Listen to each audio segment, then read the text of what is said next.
So I'm Liz Reitzig, Raw Milk Mama on Substack, and this is going to go out as the Nourishing Liberty podcast.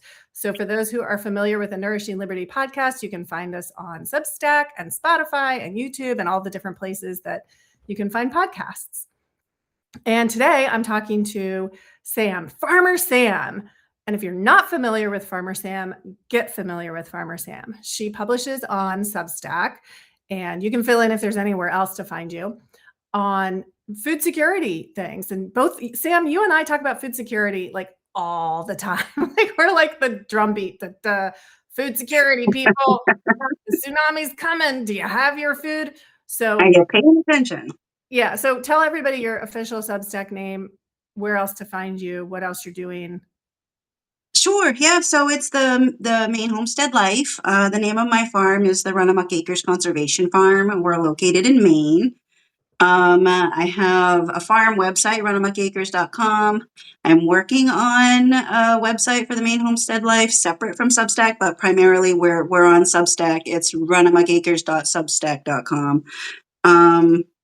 Yeah, and I write about local food and accessing real food and how to be more self-reliant and separate, or try to separate yourself from the industrialized food system, as much as possible these days. And Sam, one of the things that I love about your publication so much is just like your sheer honesty about how much grit it takes and how it's not like, and this is the main topic we're going to talk about today. Like there's the whole influencer economy, and there's this image of this idyllic farm, and it's not that.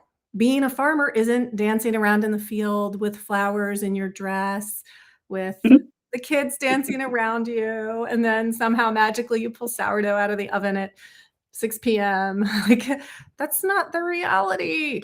So we're going to talk about that today, what it's really like especially as a single mom farmer and a single woman farming. Like what is that life like? And we're going to talk about food security, securing your own food security. So there's people who follow both of us, Sam, who really want to get more into the food security. Like they realize something isn't quite right with our industrial food system, but it's hard to go from just understanding something's not right to like, what action do I take today and the next day and the next day? So yeah, we'll talk about that. And then I want to make sure you get a chance to tell people about your classes, what you're offering. And then we'll end with what's one thing that somebody can do today. But let's talk about the real dirt on homesteading. Sam, take it away, because I know you have a lot to say about this. Well, the real dirt on homesteading. I feel like it's a necessity for me personally. It came about for me as a way to feed my children when they were babies, and I've always been on food stamps since I was a kid, and I'm still on food stamps today. But I wanted to be able to buy organic foods, real foods, fruits and vegetables for my children. And how do you make, $300 or $500 that the government is giving you stretch for a whole month? And so I would get creative. I started growing my own food. I started cooking from scratch. Baking my own bread has always been a big one for me. I can't even stand to look at the ingredients list on the store grocery on the bread at the grocery store anymore. So that's how it started for me, and I think that a lot of people are feeling that, and I think that other homesteaders are there for the same reason. Some of us, anyway. Maybe some of us are there for the glamour that the internet has given it. But I think that the people who are honest about homesteading are there for the same reasons I am. They're just trying to stretch their budget. Yeah. Sam, that reminds me, there's this one farm I was working with, actually on a court case. I sit with a lot of farmers in court as they go through the regulatory enforcement process. And there was an interviewer coming in to video this farm and talk to the farmer and what it was like. And she gets there, and I'll never forget this, because this is a farm that's been in operation for like 25 years. And so that like year 25 is very different than year one. Very different.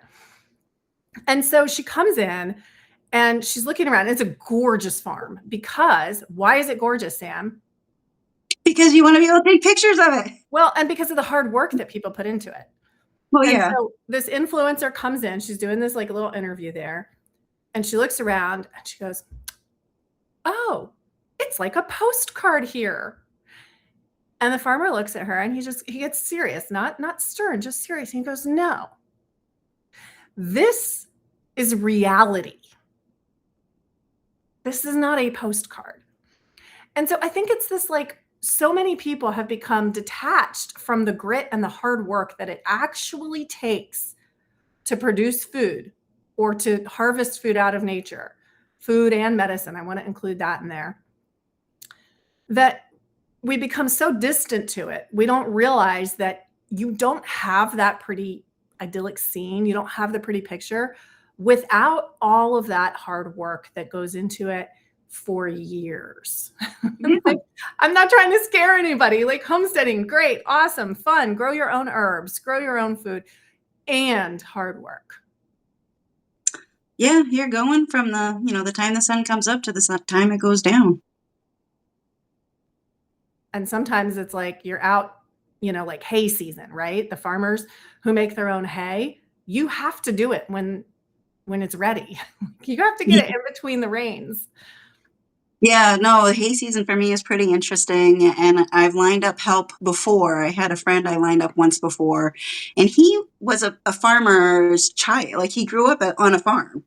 Um, and so he told me he would be there to help me. And then when hay season come around, it happened during the middle of the week. It happens when it happens. You're waiting for the weather. You got to have like 3 days of sun to dry the grasses so they can bale it up. And then once it's baled, you got to get it out of there because they need those hay wagons ASAP for the next load. So yeah, it happened during the middle of the week, and he wasn't able to help me, and so then I'm scrambling to find help to move 400 bales of hay. Yeah, and I was just on a farm over the weekend, and it was like we were doing the things that had to be done in between the 85 degrees and the rain. So Yeah, transplant, and it has to happen when it has to happen. yeah, yeah. So, we were talking a little bit about like the perception, maybe the I don't know. How do you want to say it? Like, I think the influencer economy, so to speak. I don't have all the right words for it, but there's something going on with people who look at social media, look at, not going to name any names, but look at certain farms that are presenting themselves as so beautiful and perfect, and they're not actually farming for a living. And it can be a little bit deceptive. It's like misleading, I want to say, that you can do this too, and you can't. Like you can't step into something that's really fully funded by an outside source, whether it's inheritance or grants or the actual uh, sponsorships. So, can you speak to that for a moment of just how much do you see that inaccurate perception influencing what people think actual farming is or I homestead? think Yeah, I think it's pretty huge right now in TikTok and Instagram and Facebook Reels. Um, it is misleading because, like, for someone like me trying to do it all by myself, like, I get a little bit of help from my son, but it's not his thing. And so I don't want to abuse, that assistance that he's willing to offer. Um, but there's no way that someone has that much time and energy every day to do the stuff that they're and still have it look picturesque. Like, I want my farm to look pretty too, and it does, but it takes away from other things, like, I no longer have chickens. I'm not Right. gonna do chickens. Yeah, it just is like, where did you want your time to go? And so these people they're giving the wrong impression, like, they're misleading people into homesteading, and then I've seen so many people get into they either buy a property in the area, they start a farm, and they're doing it for 5 or 6 years, and then they're out of there. Or It's it's too much. like the hobby, right? Where Yeah. and there's nothing like, I don't wanna disparage that because, like, right now, we need everybody who can possibly put a p seed in the ground to become producers. We need Yeah. all of it, and what I wanna say about it is that I love how you're transparent about the realities of it. There's no sugarcoating it, and you share the bad news. You share like a lamb died, or this is what I didn't get done this season, or like last year, like your garden went to weeds because you had to take off farm income. So there's just going into it with the expectations that, hey, Sam, are you going to be dancing out in your fields in a pretty little dress this summer? Like, or I don't even know what a doing dress. backflips in your new overalls. That would be, I would do backflips for new overalls. Yeah. Don't hurt yourself though. Yeah. Yeah, I can't afford that. Yeah, but I But think it's really about like having the right perception, and also like understanding that you invite people in all the time. You're like, come and look at this. Like today, you did a pruning video. Like, here's how you prune a tree. So we can have that sense of community. And we can have that encouragement of each other without pretending like it's something that it's not. that's why I like Substack, because I feel really safe there. Like, I don't feel safe to make videos and post to Instagram or Facebook or TikTok unless they're perfect. And I just don't have time to make perfect videos. It takes setup time with the camera, and then you got to go and do all the editing. And I don't have that. And I'm not super comfortable on film. So Substack feels more welcoming to me. It feels safer, and I can kind of play around with these videos with people like you who make me feel comfortable and safe to share. Well, I'm really, really glad to hear that, Sam. And I'm glad that you're willing to share. Uh, there's one more thought. Oh, yeah, I would rather my farmers be farming than making multiple videos. Like, Right? we need more Give us some farmers. food. Yeah. Yeah, and that Yeah. being said, like, I do understand how important it is to show process and to, invite other people in who maybe have no idea what Well, a that's the carrot marketing side, is. right? Yeah. That's what I'm participating in your workshop tomorrow for, is the marketing side of things, and keeping the farm looking attractive so that you can take pictures. That is part of the farming. It's the business side of things, and that's a whole nother, yeah, that's a whole nother thing. It's a whole nother thing, right? And we're in this, like, I feel like we're in this really strange in between place. Like, we all have this sense of, like, we see the collapse happening. We're in that generation. We see it happening. We have this sense of, we got to be doing this and this. And then we don't necessarily know exactly where to put our efforts each day, especially like those of us who are concerned about food and growing our own medicine through herbs and uh, the community aspect of it. So it's an interesting place to be. But what I love about Farmer Sam's publication is just how transparent and honest, Sam, how you are so transparent about that. And you also bring people along without like that layer of, look at how perfect it is. It's Yeah, never no, it's not perfect. perfect. It's messy. The Yeah. life of a single lady is messy, and then you tie a farm into it, and it makes everything that much harder. But this is what I love doing, and I'm not going to change. So And you're really I good. don't want to change. I could change. I'm 45, so I could change if I wanted to, but I don't want to. I Yeah. like my farm. So, And what all do you produce there? so right now we are producing lamb, but only seasonally. That's available September and October, and I pre-sell shares. I have farm shares available for my local community, and lamb cuddling sessions are available on the weekends right now. Um, Irresistible. yeah, no, they're super cute. I have to make some more videos actually to share on Substack. Consultations in person or in Zoom.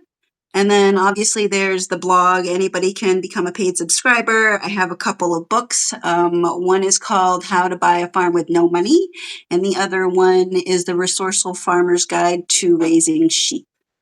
Okay. Um, yeah, and then of course you can donate. I would accept money, or there's like a whole list of stuff that I need, and that's posted. I think it's on the Run Amok website, but it might be on my about page on Substack. I'm not sure. It lives somewhere. It's Yeah. there.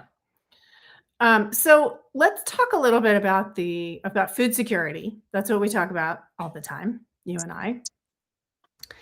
and the Maine Food Sovereignty Amendment to the Constitution, and what that means and what it doesn't mean. So, Sam, what would you say? How would you define, like, this is not a test, it's just a starting place. How would you define food security? I wanted to get it right, so I actually looked it up. Oh gosh, oh my Yeah. gosh, I'm so impressed. So, that was in 2011, a bill was passed to oppose any federal statute, law, or regulations attempting to threaten our basic right to save seed, grow, process, consume, and exchange food and farm products. Then in 2017, it became law, and it gave the municipalities the right to regulate their own food systems. Every town has to vote to accept the food sovereignty policies. And then in 2021, Maine actually made national history when we approved the state constitutional amendment, which recognized the right to food. And that was voted on in a 61% favor. So they Wow. did actually, yeah, the FDA did come back on us a little bit, and they put some pressure on the state to impose regulations on meat and poultry. So we still have to adhere to whatever state and federal regulations, Maine has in place for that, which is why I pre-sell my lamb shares. Yeah, yeah, yeah, yeah. We all know about that meat processing. Yeah. Yeah. So in New Portland, where I live, we actually, I think it was just a couple years ago, they voted to accept the food sovereignty policy. Oh, excellent. Um, yeah, so the food sovereignty policy allows farmers like me or homesteaders to sell their goods to their neighbors. You cannot sell it at a retail establishment. Farmers markets fall under the retail establishment, and any other store, would obviously fall under that thing. So it's a little confusing for people, especially homesteaders who think they're going to start scaling up. They think that they can just start selling in a store and they're good because their town has food sovereignty. No, that's not how it works. You still have to have a licensed kitchen or take your meats to be processed from a USDA certified facility. Um, yeah. So I'm sure we could talk for hours on just the meat processing aspect of it. But so if I were gonna say, like, in a sentence, what food security is, for me, the way I define it is it's having access to safe, clean food within a easy walking or biking distance so Yeah. that we all have that. We can all have it. And the way that the main let me back up for a second here. I'm kind of like stumbling over my own words. The work that I do in helping farmers grow and in helping them understand the regulatory hurdles and overcome them often, a lot of people come to me, a lot of farmers, a lot of people, oh, well, what about Maine food sovereignty? That's great. We need to do exactly what Maine's done. And I think it is a great model. It's got good language. It talks about the importance of people being able to decide for themselves their own It's a food. start. Yeah, it's a good start. Does it does it do everything we need it to? No, no. I mean, because you're still limited by what you can produce in your region, right? We can't produce rice in Maine. Um, so it's still restrictive. You're still going to need industrialized access. Yeah. Well, I mean, one could argue, like, no, we don't. No, nobody in Maine needs to eat rice, right? I mean, and obviously, like, that's an extreme argument. So I'm not making it, but one could say that doesn't mean that you wouldn't have access to enough safe, clean food. Like, look at the meats that you can produce in Maine. Look at, like, the dairy products that Yeah, that year it was round. a win actually, because that dairy was not excluded from our food sovereignty. So that's a pretty big one actually, What is? that we were able to have dairy under the food sovereignty policies. Can you say more about that? Like, what's actually happening on the ground there with that? With dairy, well, just there's so many regulations, right? I mean, you would know better than I about the regulations on dairy, Yeah. but they have made it impossible for small scale farmers to produce dairy products, And cheeses, and milk. sell retail, but the food sovereignty bill. So are farmers like I can understand and read the regs, but I don't know what's actually happening on the ground. Are there farmers who are using that food sovereignty amendment to become producers and make a viable go at it? There are people who are selling dairy products under the food sovereignty. I don't know that they are necessarily viable. I think time will tell. I haven't seen enough local farms doing that yet, like long term. Like I've seen it for a few years. Yeah. We have one in New Portland who's doing it, but it's not. If they can make it past 10 years or so, then maybe I'll have a little more confidence. Well, I think one of the main points about the benefits of the amendment is that it opens a door. But once that door opens, are you going to walk through it? And that's the question that like more farmers could ask, more people could ask themselves like, "Hey, here's this open door, are we going to walk through it?" And like you say, it's about people going just that exchange, that one-on-one exchange. It's not this huge scaling up. It's not getting un uninspected meats sold at retail establishments, right? But it opens a door for more people to do local, hyper local production, which that's a great door to have open. But now we need to ask more people to walk through it. That's my take on it. That's my feeling on it.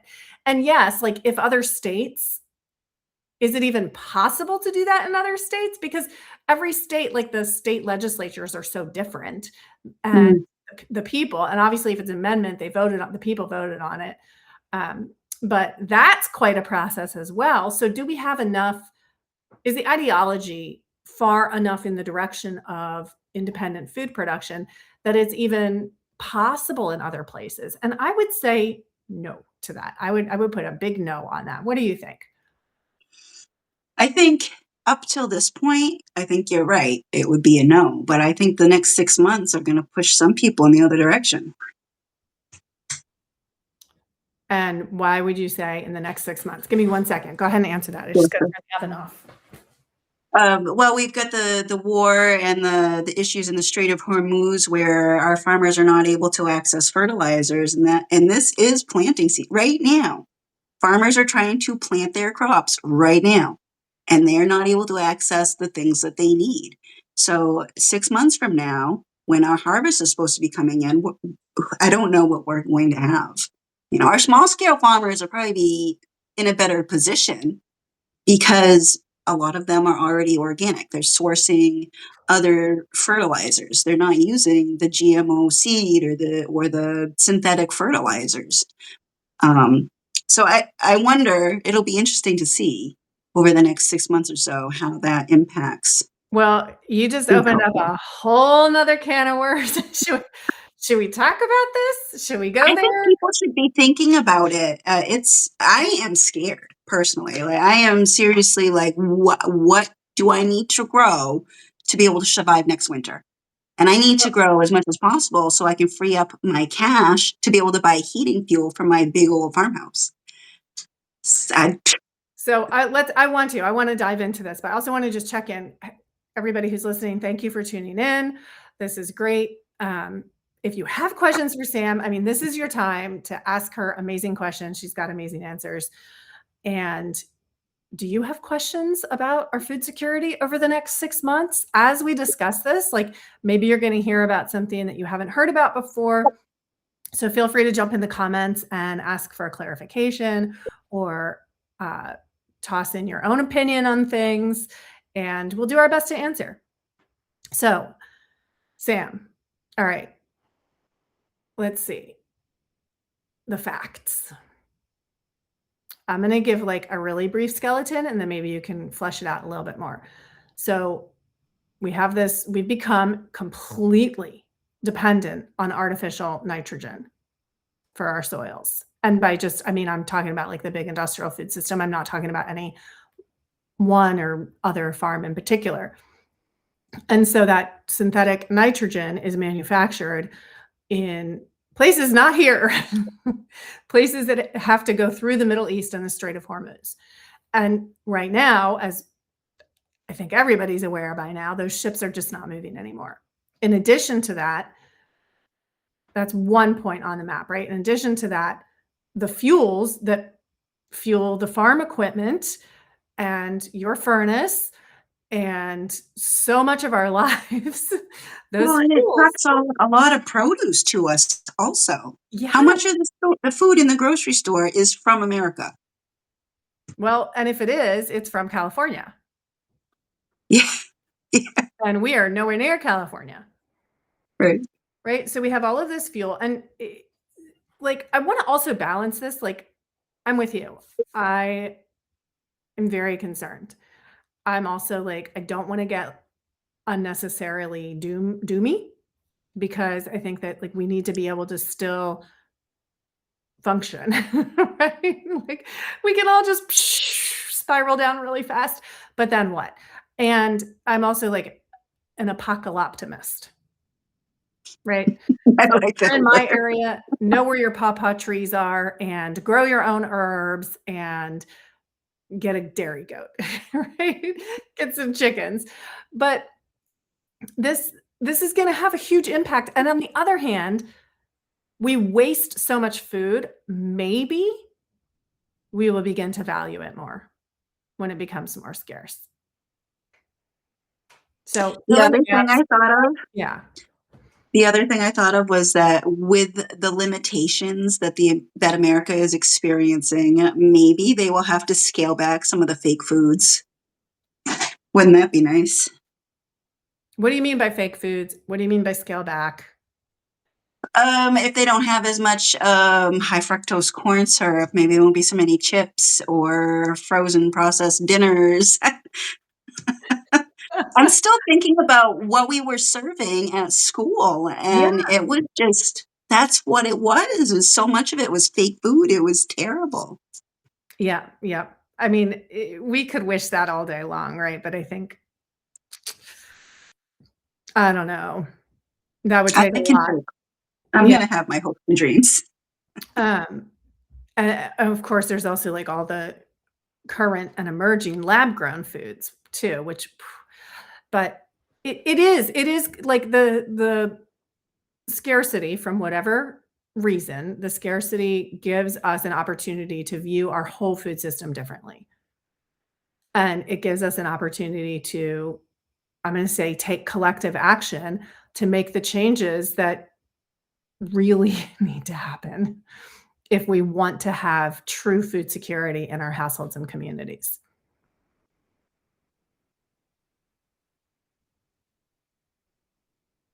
Yeah, Yeah. yeah, yeah. Well, and I think it's gonna give people a pause.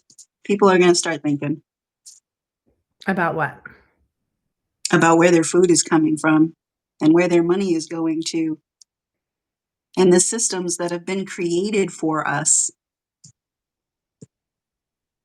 Yeah. What does that look like, Sam? I mean, I love that we're having this conversation. And like, what does that actually look like? So, family of 5. They've been buying at the grocery store. They don't know. They don't know what they don't know. They don't know what's about to happen. What does that look like for them? That's a good question. It's going to depend on their situation, right? Where are they living? What do they have access to regionally, locally? Um, you can only talk on a state by state basis, I think, really. Like Maine, the MOFGA just petitioned Hannaford, one of our largest grocery chains in the state, to start sourcing carrots from Maine farmers rather than I saw that. bringing them from California. Yes.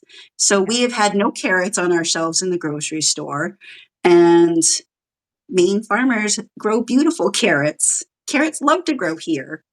Yeah. Uh, Cold weather. and that's just one example.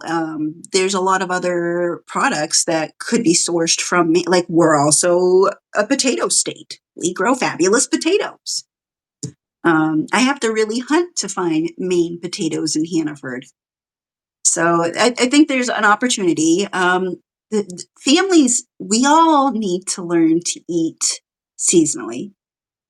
Yeah, And I absolutely. think we've seen notes on Substack this past weekend about that, about, you know, eating seasonally. Like things are not, we're not supposed to have strawberries all year. Right.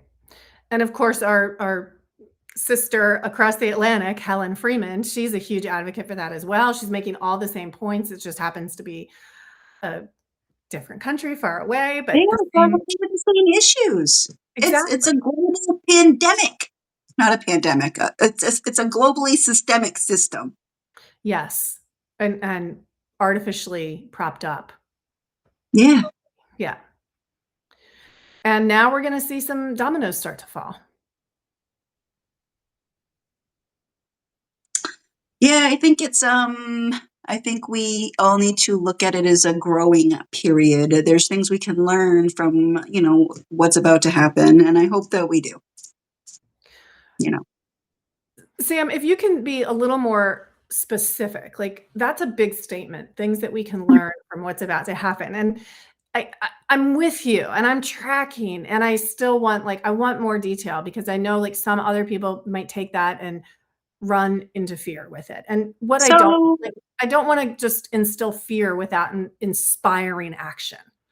yeah, well, that's what I want to do. Yes. In regards to food in particular, I think it offers us a chance to learn to try different foods, try to eat different cuisines. I think a lot about what people in third world countries are eating. I recently discovered sardines are only like $1.05 a tin at Walmart. Or you can even upscale it and get the better brand, which is like more wild caught sardines for $1.35. And one tin of sardines is quite. You can make a whole like for Braytech and I in particular. So 2 tins for your family. But anyway, like I think that it offers us a chance to look at how we're eating and think about how we could do it better, how we can save money, how we can make it stretch, what kind of like dry ingredients that we could sort. We could be eating more beans, right? But Yeah, I where are don't those beans from? know. I And like to grow my own beans. you do? Yeah, I like growing dry beans. Do you sell them? No, Okay. no, I don't grow That's enough for fair. that, but I like having them on the shelf for our own pantry so that I know like there's a food source. It'll Exactly. sit there for a few years. Yeah, that's So good. that's a great maybe not first step, but maybe like 10th step for people, grow your own beans. I mean, I'm very blessed that I have a farm very nearby that I'm really close with. It grows lots of amazing, beautiful beans. So Oh, I don't awesome. feel like I have to personally grow my own beans, but I can grow something else and Well, share. that's another thing is if you can connect with your farmers like that. So that's another opportunity, right? But where we can grow is learn who in your area you because a lot of people just aren't bothering. They're tired. Life is busy. They've got kids. They've got elderly grandparents. Who know? And we Everybody's get busy. that. We get that, right, Sam? Like Yeah. you're doing it, I'm doing it, we're doing all the things. We get it. It is So you exhausting. don't want to make an extra stop to go and get dry beans or, milk or whatever it is. Yeah. But we got to push ourselves. Maybe designate a certain time of the week when it works for your schedule to be able to go and hit up a couple. Because some places even deliver now. We have a Western Maine, I forget the Western Maine farmers market who collects all of these goods from farmers across the region of Western Maine, and they will deliver it.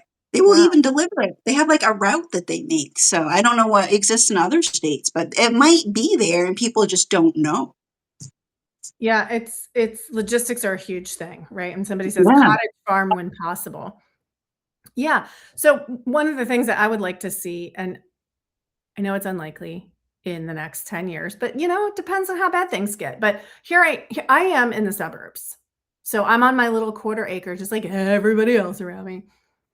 And then every couple of blocks or so, we have this playground that nobody goes to. Oh, And I know this is repeated in suburbs everywhere. So what I would love to see is the ideology shift. Right now we think like my house, my property, community playground that nobody goes to. But what if we started seeing So sad. I know, it's terrible. And you know, you pointed this out last time too, like lawns, like what are we doing? What are we doing? Like, yeah, sure, I have some lawn, but I have medicinal herbs and Oh, pollinators, good for you. food, so and trees and like edible, you know, elderberries and it's just like do whatever you can to transform some of your lawn into edibles or Yeah, medicinals. yeah, exactly. And then if we can rethink how we think about land use, The playground could be a park. it could It could be be a it could be a food forest. It right, could like be a green space where you could have edible plants growing and also like benches for people to sit. And I bet that'd be much more welcoming than some cold, hot metal or hot metal. Yeah. seriously. Or like how amazing would it be if there was like a cow or 2 for every 10 or 20 houses? Like bring the Right. commons back, right? And actually use it for food production or learn what's growing around you that you can harvest for medicine or food. Gleaning. There's Yeah. I've in our area, it drives me nuts because I'll see a lot of people have these apple trees on their lawns, but they don't do anything with their apple trees. So these apples are just they just for the deer or people are like, oh, I've never tried those. Why don't you just go out take a bite of that apple? It might be really good. Yeah. And so there's all this food that's just going to waste. Yeah, there But really is a lot all around us if we know where yeah, to look. Like, yeah.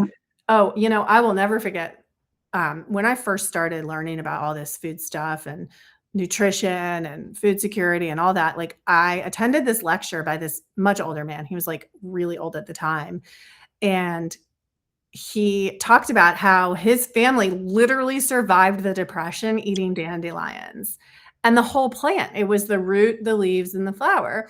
And he Mhm. had this like whole he had written books about dandelions. He had written cookbooks about dandelions.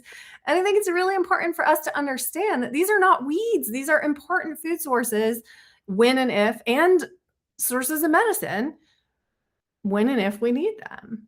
Yeah. Well, I'm glad you mentioned that because that's another thing I plan on working on this summer is foraging edible foods around my property. And I think I'm going to write a series about it on Substack too. Just milkweed alone. I have so much milkweed in my and yes, I want to leave some for my butterflies. We had a lot of amazing monarchs go out last year, and that was fantastic. But I can take some of that, and Braytek and I can eat that, and that will be great. Yeah. So just things like I'm that that we excited could for do. that series, Sam, the foraging series. You know, I think it's something that, like, we don't tune into enough because, Yeah. you know, on the one hand, it's like, here we are, stuck in 2026 America, and I don't even know what to say, late stage capitalism, that just sounds like way too cliche, but whatever it is, here we are, and I advocate for small farmers, and that means paying them a fair and living wage for the work they're doing. Mhm. On the other hand, food is free all around us. Yeah. And so if we wanna get back into a system where food costs time and energy, but it doesn't have to cost an arm and a leg, we can do that. We can do that collectively at the same time that we're actually valuing farmers' time and lives the same way that we value other people's time and lives, right? So it's this weird paradox, I think, and I don't know how to grapple with it at times because food is abundant, it's all around us, and, like, for millennia, humans cooperated to produce and procure food, and now we're not. Yeah. We've lost our sense of community, Yeah. you know. We don't have the grandmothers to show us what is edible, how to prepare those things. I bought a new book just for cooking, you know, the things that I'm going to forage this summer because I don't. I gotta watch John Gonter and see how he's cooking his milkweeds this spring. I mean, he's an amazing source of like inspiration and knowledge. But Sam, I'm not prematurely aging us here, but I'm saying we'll be the proverbial grandmas. We'll teach people like, Yeah. how do you forage this? What do you look for? Like, what does yarrow look like out in the field Right. versus growing intentionally in an herb garden? What do you use it for if you just find it? Like, I am like such a fan of yarrow. I'm gonna geek out here for a second, but it's one of the most useful herbs to be able to identify growing wild. Yeah. That's And my it's so easy to process and use. Yes, exactly, exactly. And that hand in hand with like being able to forage milk out in the wild. No, I'm just kidding, but being able to forage other high calorie foods and at the same time, like, can we know where our dairy is coming from? Can we bring that dairy back and have it be part of the center of the community again, like it used to be? Mm. There's all these big questions that uh, center around what ideology are we creating? What are we espousing? And then what work are we doing to bring that about? And we'll be the proverbial grandmas showing other people how to do stuff. I don't mind that at all. I'll be the crazy grandma living on the farm. You're already doing so much of the work, so much of the teaching. So I know we could explore these topics forever. Is there anything else you want to cover in this short little Substack live? Check my notes here. No. Well, I want to end with this. So for everybody who's listening or catches this later, Sam, what do you think is one thing, one action people can take today to help create the food security that we're talking about or help to grow a local farming ecosystem? My recommendation would be to buy something directly from a local farmer this week. Seek out the closest farmer to you who's selling something that you're interested in. Go there and give them your money and take home their good food. Yes. And if you don't know where to find a local farm, you can check your state's Department of Agriculture and find a list of farms and addresses and find one near you. Yep. And then I would also add that if anyone is still following Facebook community pages or groups on Facebook, I follow a lot of different homesteading, bartering groups, and that's another good way to just connect with other homesteaders who are doing the food sovereignty. Well, that works for Maine, I guess, but I'm sure there's got to be others in other areas. Well, and also we have the guide on Substack. If you want to find, if you're interested in producing on any level, producing your own food or being part of a community of farmers, we have a guide to ag writers on Substack. So if you go to Raw Milk Mama, that's in a link on the top bar. It's the, what's it called? The Agriculture Writers Directory. So find that, find what you're interested in. Follow Sam, of course, for amazing tutorials and content on production and food processing, and follow Raw Milk Mama if you are more into the policy side of things. I really get into the policy and the ideological shift that we need to get into rather than the specifics of how to grow certain things. So policy over here, how to grow over there with Sam. And of course, the Ag Stack directory.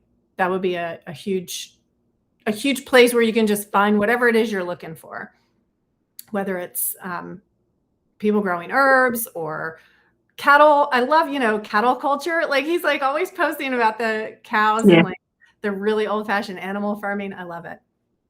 So if I were going to add to that, Sam, I would say also one action is absolutely find a local source and buy from them and grow something, anything on your own. Well, that was my second one. I actually had two. The second one was make, bake, grow, raise anything for yourself. Look, we're in perfect alignment. Those are exactly the same top two, I would say. And well, thanks so much for having me. Can buy a cow and put it in their neighborhood park. Yes. I like that idea, actually. If they took turns, like feeding, today is this household's day to feed and milk the cow, and then the next day someone else does it. It makes total sense, right? Yeah. Yeah. We share the responsibility, we share the milk. What the kids learn a whole bunch of great things. We never run out of milk because cows produce milk every day. Yep. And you get fertilizer. And you get fertilizer. I mean, it's just such a win-win. So, all right, Sam, this was great. Thank you so much. And I always like to say, eat for health, know your neighbor, and grow some food. And don't forget Thank to you. follow Sam, Farmer Sam, and I'll put those links in the notes, and Raw Milk Mama over on Substack. Thanks so much for listening.